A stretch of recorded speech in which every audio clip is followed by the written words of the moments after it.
One mistake I made during my postpartum recovery. So hello guys, welcome back to the another ছোট সা blog. এই দিনটা ছিল second day, like second to third day of my postpartum. So basically the problem যেটা আমি করেছিলাম নিজেই create করেছিলাম, বিকজ আমাকে বলা হয়েছিল অনেক হাঁটতে, মানে অনেক না বাট যতটা পারো হাঁটো। So for that reason only আমাকে বারবার নার্সারিতে নিয়ে যেত, নার্সারি থেকে আবার নিয়ে আসতো।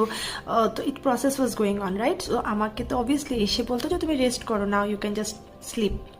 But the problem was stitching ছিল, তার উপরে আমার হয়ে গেছিলো কাশি, সো কাফিং plus stitching, so it was like a painful phenomenon.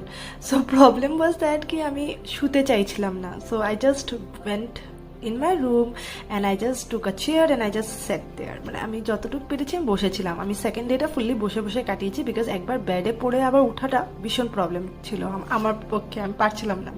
So for that reason কি হয়ে গেছে, আমার পা দুটো ফুলে গেছিলো। So সোলেন leg was the problem which I face after the full postpartum. মানে ফুল পোস্টপার্টামে আমার পুরো পাটা পুরো, ইভেন আমি যখন বাড়িতে চলে আসি না তখনও আমার পুরো পায়ের মধ্যে সোলেন লেগস ছিল। আমি চপ্পল পরতে অসুবিধা হতো, ব্যথা ছিল না, but yes it was a সোলেন leg. So girls, rest যখন ডক্টর বলছে বা সবাই যখন বলে যে একটু লাই ডাউন হয়ে যাও, একটু শুয়ে থাকো, so even if it's painful just rest whenever you want and whenever you can.